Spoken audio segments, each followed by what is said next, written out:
You really think about it, school is literally prison. Just think about how structured school is. We're told what to do 24/7. We can't even think for ourselves. We can't go to the bathroom without raising our hand. In my school, we couldn't wear hoodies, hats, not even do-rags. And even prison food is compared to school lunches. Even though school hallways looks the exact same as the prison hallways. You can't even question what you're learning in school. It's like we always go by the book. If the book doesn't have your answer, then you have to be wrong. So let me know what you guys think. Were you part of the Gifted and Talented program? Hundreds of people remember being part of this strange program in the 80s and early 90s. A lot of these memories are hazy, confusing, to downright disturbing. Members of the Gifted and Talented program, also called TAG or G.A.T.E, recall being pulled from their regular elementary school classes and subjected to strange testing. A lot of this testing was to determine if they had psychic skills. They were tested on precognition and remote viewing capabilities. Some were even subjected to strange hearing tests.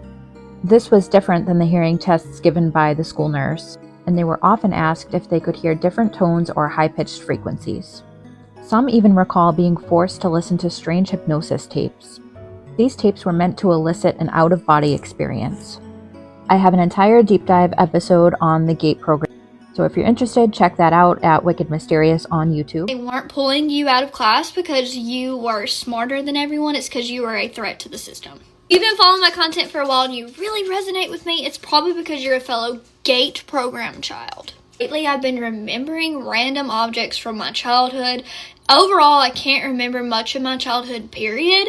But lately, I've been really remembering objects from my childhood, and I think that was a precursor to the download that I just received. When I saw these items, I knew, and I started to have a great remembering. These flashcards, the headsets, those little shapes I'm showing you. I vividly remember the hearing test. I vividly remember doing the little worksheets with the Morse code. I remember there being a heavy focus on ancient Egypt. Of these things I don't remember much, and along with that, I don't remember much of my childhood. Also, as a child, I remember being terrified of aliens. I remember being very hyper aware of energetic exchanges, like I could tell what an adult was feeling. I often felt energetically bogged down and would have meltdowns because of this, because I was overloaded with an energetic input that I didn't know how to control. I remember, and to this day, have extreme vivid dreams, especially from 8th grade, which is the year after I stopped being in the G.A.T.E program, through high school. I would have extremely vivid, lucid dreams to the point that I was scared to go to sleep at night. I do have the mark. The freckle on my forearm. I had a drowning experience as a child. Thing that I saw some comments about that I find odd, when I was in the G.A.T.E program, I do remember a time when the teacher put me up at the board and humiliated me by having me do a math problem. I've seen multiple comments of people talking about this exact situation. Putting all these pieces together has kind of set me on like a little bit of a rabbit hole that I'm going to try to crawl out of now, but I wanted to make a video because I think that a lot of my followers and a lot of people I interact on here y'all gotta be G.A.T.E children. Like, there's no way that we all resonate in such a way, and we all have these kind of special interests and gifts, I'd say, abilities. I know that they're abilities. For a long time, those things were suppressed within me. I think that I'm remembering a lot of the objects from my childhood to help me remember this experience of my childhood and to kind of just put back the pieces of who I really am and what I came to do. So remember, they weren't pulling you out of class because you were smarter than everyone. It's because you were a threat to the system. You were a glitch in the programming, and they were trying to get a handle on that before you became an adult and did this. Opened your throat chakra, spoke about the things. Why do they make you wear a cap and gown when you graduate? Because it ain't fashion. It's a ritual. Back then, schools was run by the church. Students dressed like monks. Robes meant obedience, silence, and submission. Fast forward to today, they never changed it. Think about the gown. Everybody looked the same. No identity, no personality. Just you completed what we told you to do. The cap, a flat box on your head. That's symbolic. Knowledge placed on you, not discovered by you. And the tassel flip, That's permission. A signal saying you're approved. Now you can move on to the next system. You ever notice you don't celebrate what you learned? You celebrate being certified. Graduation isn't about intelligence. It's about compliance. Sit down, stand up, wait your turn, follow instructions. That is not education. That is and always will be conditioning. Right over the corner is a warlock who is going to use a type of witchcraft that is gaining in popularity here in the States. Nobody's talking about it, so he's got a baby with him to try and look innocent, but in reality, this man's already spotted a victim. He's going to start off by throwing a fiery dart. There you go. That's to subdue her mind, allowing him to touch her without being noticed. He's got to put something on her skin, and he's about to go do it now. All right, watch him. He's going to do it really fast. He gets down. Boom. Check that out. So, what he just did there was put a substance on her skin. We'll get to that substance in a second. At this point, the woman in the video said that she began feeling dizzy. She knew something was wrong. To get this woman where he wants to, he needs to talk to her. So he tries to start a conversation right here, but she ignores him. Instead, she goes to her sister, who's in the next aisle, and she escapes danger. If he were successful, he would have gained 100% control of that woman's mind, her body, her finances, anything he wanted. He would have gotten a yes out of her. It's evil, but it's becoming quite popular in the US and nobody's talking about it. So I have to expose it. I'm about to show you what he was doing, why he failed, how you can avoid being a victim of this thing. And then I'm going to go ahead and pray for y'all in the end. All right. I know it as Isalamuzi, but different places have a different name for the same thing. What happens here is a warlock will find a victim. Sometimes they'll pray about it, but anyway, they'll throw a fiery dart at them. That's to subdue them. Look what she finds inside her Crocs. This is deeply unsettling. Sometimes the people closest to you are the ones putting you in danger without you even realizing it. This woman began getting sick over and over again. Not just her, but her entire family. Doctors couldn't explain it. Nothing added up. Then she remembered a gift, a pair of Crocs given to her by someone she trusted, a close friend. They were expensive, high-value shoes in her country, and at first she was genuinely happy to receive them. But the sickness didn't stop. So she did something unusual. She took a pair of scissors and cut into the sole of the Crocs. At first, she found nothing. Still, she kept going because she felt something was wrong. Deeper inside, she discovered a small yellow object hidden in the sole. And when she cut it open, everything changed. Inside were two silhouettes. One represented her.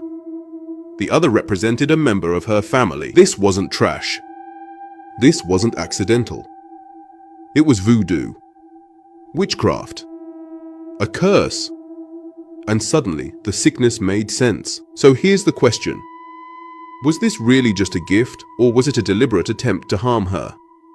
Be careful what you accept, and be careful who you trust. Subscribe for more disturbing stories where the danger comes from the people closest to you. What do you think this really was? Wake up. This thing of baby bump, eh? Before you undress for the public, think twice. A person is just waiting for that belly button. They get the belly. There is a reason as to why we cover up. You know, yes, you can thank God on social media with your friends, but be very wise. When do you thank God and how? Maybe you can thank him also in past tense. Still, you'll be thanking him. You don't have to show people every step of your life. Oh, I'm about to do this. We're about to go here. We're about to, you know. That's how many Christians are becoming victims of the enemy unknowingly. You have a child who's supposed to bring joy to you and your husband, but because of ignorance, you have exposed your child. Me, I don't want anybody, if I'm expecting, nobody touches my baby bump because I don't, and I've started things called gender reveal, baby shower, baby this. That's where the enemies come. In those baby showers, everybody's having access to your baby bump with all intentions. You don't know their hearts. Not everybody who's saying, oh, congratulations, is actually congratulating you. Some are your husband's exes, but they will not tell you. They are not happy that things did not work out with them and your husband. And they are all coming and they are giving you diapers and they just want to have access to your belly button. And then after they have all gone, you start having complications in your pregnancy. And you're wondering why, you know, gender reveal. Oh, it's a boy, it's a girl. If if Mary, the mother of Jesus, had done her gender reveal and baby bump and baby shower, even there is what they call bridal showers, no wonder some people are dumped on their wedding days. You show up on your wedding, your husband doesn't show up. Why? Bridal shower. What are they showering? Where did all this come from? This is a covenant between two. When did it become everybody's business? When did your personal life become everybody's business? You see, you give access to the enemy. You allow him, because the enemy functions on the information that you give him. So what if you post your introduction wedding, or not even post, but what if you post after the wedding? Maybe 2 months after the wedding, you have settled in. Now there's nothing they can do to reverse it. Maybe you want people to know that you're married so that nobody disturbs you again. Then you post. Why should you post? We are in the wedding meeting 1, wedding meeting number 2, wedding meeting number 3, bridal shower. What are you briding and showering? That's where people get issues from. And the gifts that they bring on weddings, before you're excited to open, pray over them. I know a friend of mine who got a gift on her wedding, and that was the end of her marriage. Hello, Royal family. Welcome back to my channel. Blessed be the name of the Most High. So I am coming back to share my commentary about the videos that we just watched. I pulled these videos from TikTok and I thought they were pretty fascinating. So I figured I should share them with you guys. And y'all probably already seen some of them. I don't know. I know not everybody has TikTok. But yeah, the first video where the guy was talking about how school and prison kind of mimic each other. And I heard this a long time ago and it makes sense. I laughed at this when I first heard about it. But I mean, if you think about it, prison and school is designed to control and to condition us to learn a certain way and to program us to believe certain things that may not necessarily be true or may be kind of like manipulated to sound like this is the way it was then, but it's really a lot more to it, or there's a cover up, especially when it comes to history, Black history. So but anyways, but yeah, it's like you have to go by what they tell you to do, especially if you need to go to the bathroom, you need to go to the locker or something. You have to have a hall pass. You have to have the teacher's permission to go to the bathroom. To even go out to get a sip of water from the water fountain, you have to get permission to do that. And just like the school have hall monitors, in prison they have security guards monitoring the floors, making sure that the prisoners there are, you know, doing what they're supposed to do. They're not doing anything suspicious. They're not getting out of control. And at the school hall monitors, they monitor the hallways to make sure students should be in their classroom and they should not be wandering the hallways. And if you are caught in the hallway and you do not have a hall pass, they're going to ask you 50 million questions about what are you doing out of the classroom. That's just how I remember it to be. I don't know about y'all, but I know we had to have like a hall pass or a teacher excuse to be outside of the classroom.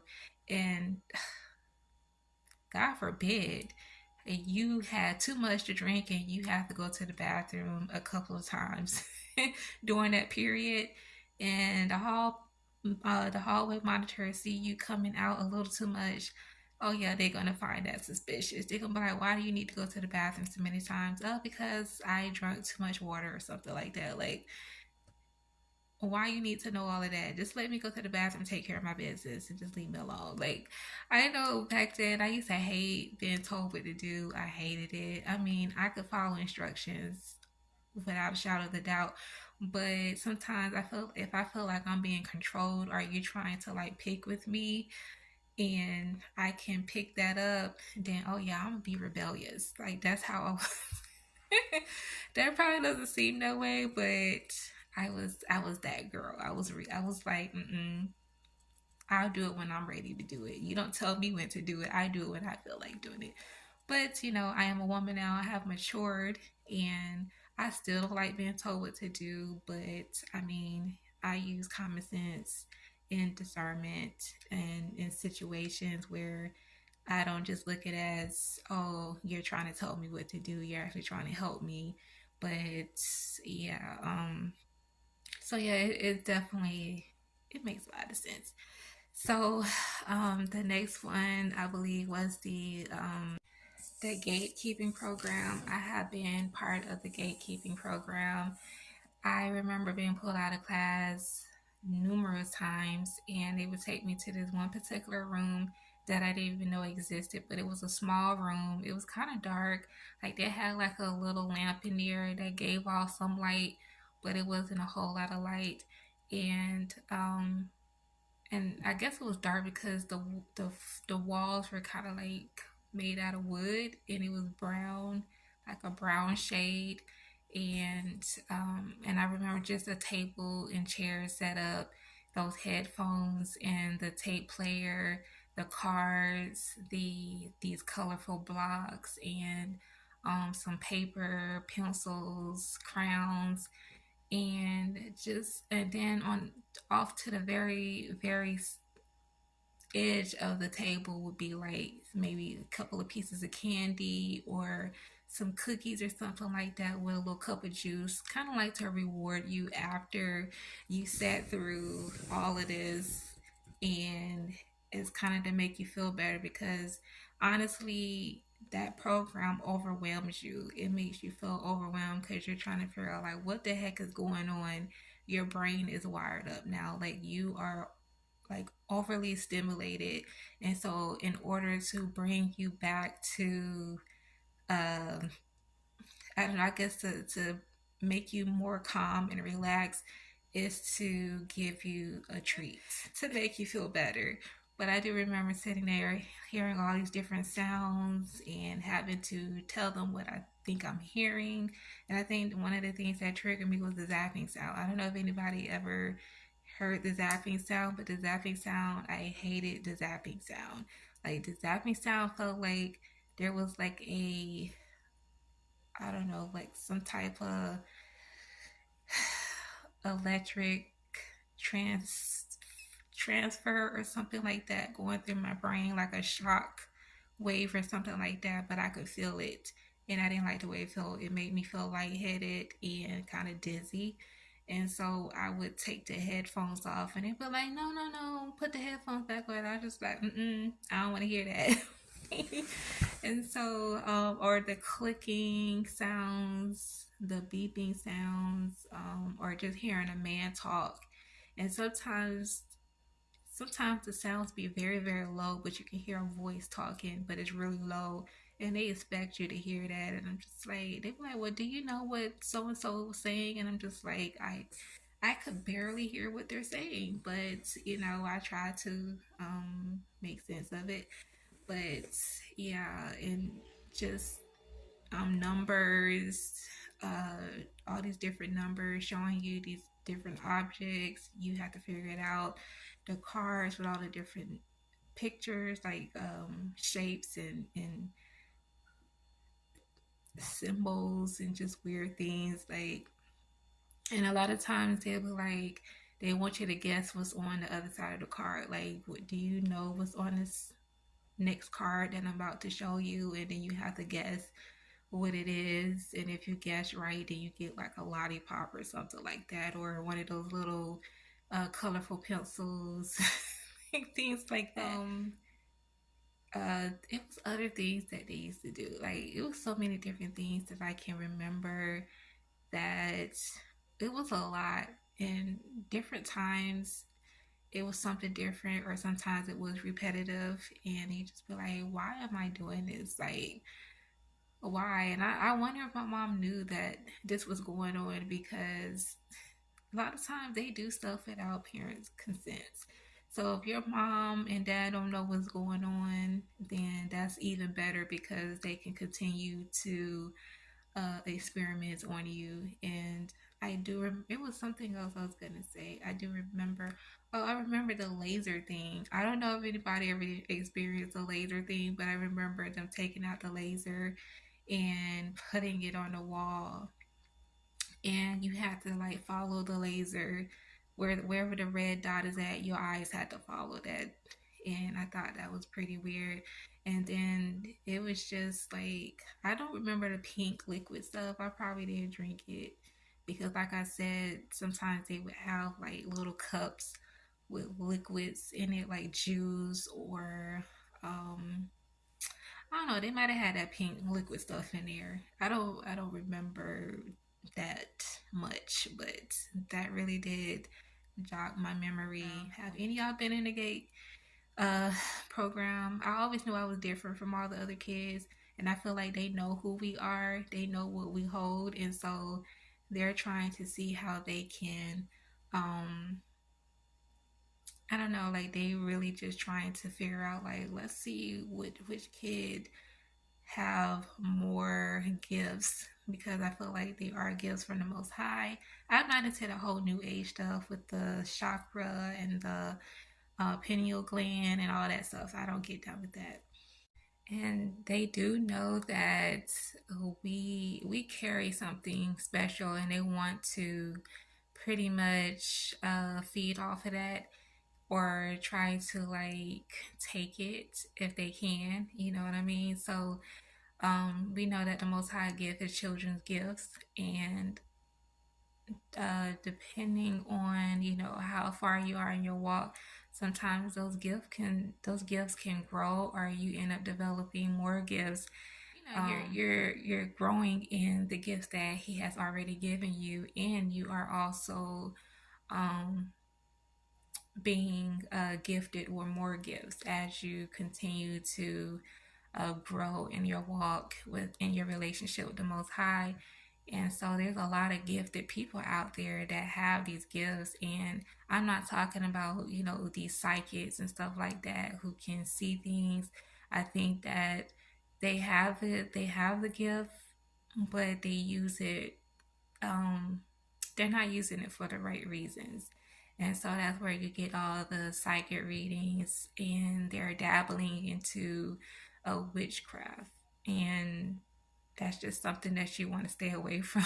Like, you don't want to go over to that end, because they start getting into this whole opening the third eye and all this crazy stuff. Like, we not doing that over here. We're growing and using the gifts that the Most High has given us. We're using it for good. We're using it for His purpose only, not to benefit us, not to gloat and be prideful about. We're flowing in the gifts of the Holy Spirit, because we are to go out into the world. We are to help people get healed, to get people delivered. You know what I mean? So those gifts are used for a reason.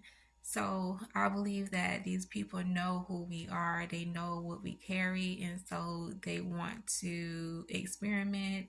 And you wake up and you realize, like, wait a minute, I'm in the matrix. I've been in the matrix for a long time. And then when you start waking up and you are aware of what's going on, and you begin to break out of the matrix system, then they see it as, oh, you being rebellious. And so we got to find a way to get that control over you again. Because once they lose that control, then they got to figure out how they can pretty much will you back in to get you under control, like just like what they do with the celebrities in Hollywood. But once they start becoming rebellious and want to speak out, then they disappear. And then when they come back, something's off about them, right? So in the part with the guy when he was talking about the graduation ceremony, like the way he broke that thing down, that's that was eye opening, because I that's the first time I ever heard anything like that. But it makes a lot of sense, because I remember from my graduation, it was like even 2 or 3 days before graduation, you have to go to the school, because y'all have to like um y'all have to practice like how you're gonna come in, how you're gonna go out, how you need to behave and posture yourself behind stage before you go out. The seating arrangement, you have to learn the seating arrangement. You have to know where to go in at, where to come out at, where to walk around. Um, you have to do all these different things. They tell you what to do. And so when graduation day come, you're pretty much told what to do, and you know, okay, this is what I gotta follow. So in your head you're thinking like, okay, so the next step is this, and after that this is the next step following that, and da da da da da, so on.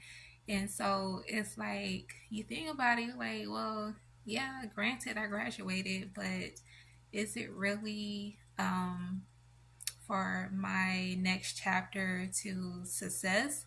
Because honestly, a lot of kids that graduate high school, they go to college to get a degree, and they're in debt.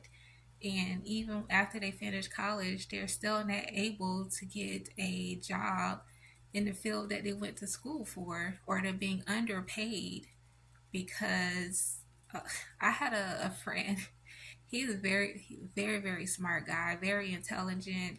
He went to college. He went and got a couple of degrees under his belt. Like, this guy is very smart. And when he would go to a job interview, and after they go over everything, and then they discuss the whole how much you're gonna get paid situation, he would confidently tell them, like, you can't even afford me. He's like, you're offering to pay me this much, but what I do know, I deserve to be paid more than what you're offering me. You can't even afford that. So unless you're going to, um, meet me somewhere in the middle, I will not take the position, because what you're offering me, that's nothing. Like, that's how he'll be. Like, I'm like, you really be telling that? He'll be like, yeah, they can't afford me, and I'm just being honest. I went to college for these different things, and they're trying to underpay me. He's just like, I'm not gonna settle for that. And I was like, I know that's right. I was like, you might as well just go into your own business, because they playing around. But it's like you have to do what they tell you to do. Yeah, that really took me by surprise when he broke down that whole thing about the graduation ceremony. I was blown away. And the video with the guy who was doing witchcraft on that lady, man, listen, that's why when you go to the store or wherever you go, you need to always be aware of your surroundings. Like, when I go to the store, I don't play like that. Like, I'm looking, I'm always alert and looking around, making sure and no funny stuff going on. People ain't acting weird or trying to, because I don't like when people get too close to me. I definitely don't like when people are walking behind me. If I feel uncomfortable with someone walking behind me, I will move over to the side and let them walk by me or whatever, or I'll change one aisle to the next, because I just don't even play like that. So yes, be aware, because stuff like that does happen, and it's unfortunate, but a lot of people fall victim to that kind of stuff because they're not really paying attention. And you always want to pray over yourself before you go anywhere. Before you leave your house, you better be praying. You better be covering yourself in the blood of Yeshua, and your kids as well. Get your holy oil, anoint yourself with some oil, and your children, and everything you have on you, your purse, your phone, your wallet, everything, okay? Because people be out here doing some crazy stuff, witchcraft. They be doing that voodoo, hoodoo, black magic, all that mess. You need to make sure that you are covered. Make sure you don't let your kids go anywhere without you, because you know how kids like to run off and they like to be doing their own thing.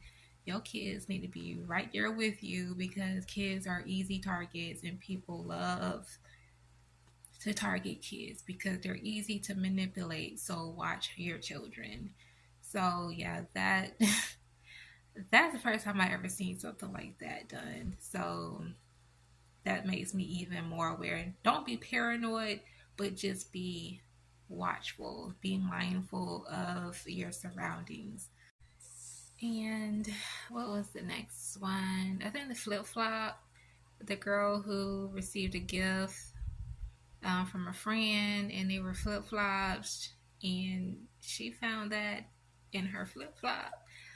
Man, listen, be careful about what you receive from anybody. I don't care, family, friends, boyfriend, girlfriend, co-worker, classmate, whoever.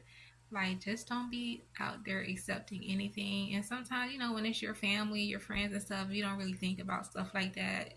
You just take it because it's a gift from them. And it's like, well, I know they wouldn't do nothing like that to me, but you never know. There's people out there who, your own people, they be the ones that's closest to you that will try to mess you up, and they do stuff like that. And that's one of the things that is a no-no for me.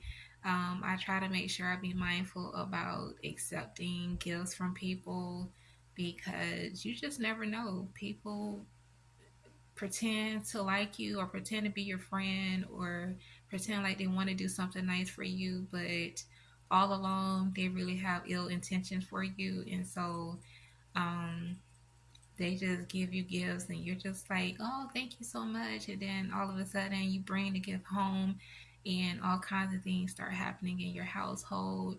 You and your husband or your wife, you're arguing all the time, and y'all pretty much don't argue like that. Y'all pretty much have a really good relationship, and y'all may do a little bickering here and there, but because you brought this gift home, you and your husband or your wife, y'all constantly at odds with each other, or the kids' behavior starts to change, or just weird activities going on in your house, and you don't understand what's going on, or your health is impacted. Like, things like that could be because they cursed the item, and because you brought it into your house, now it's causing all these problems. So you need to be prayerful about what you receive from people. Pray over the gifts.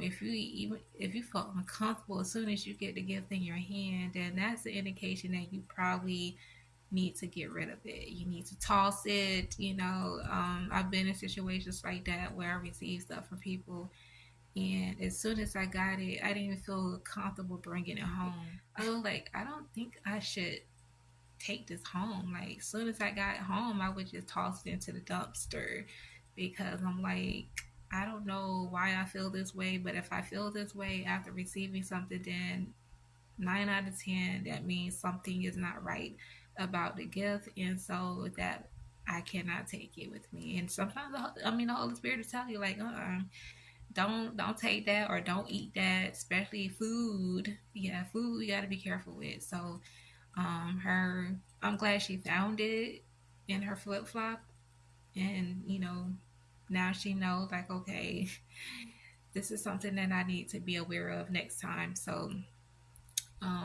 and I think the last one was about the baby bump, like not allowing people to touch your stomach while you're pregnant.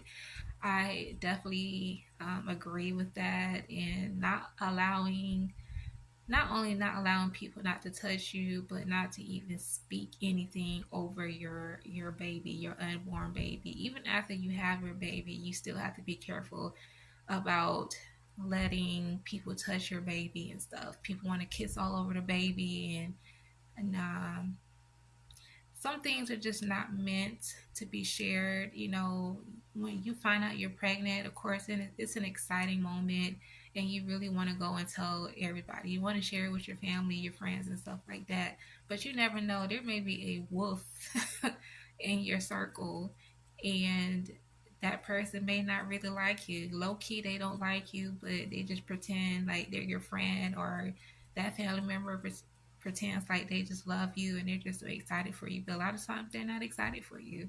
And so anytime they can get close to you and touch you, and or just to give you a gift or something like that, and they know they done cursed it, or they touch your stomach and they done cursed your baby, and you start having all these problems.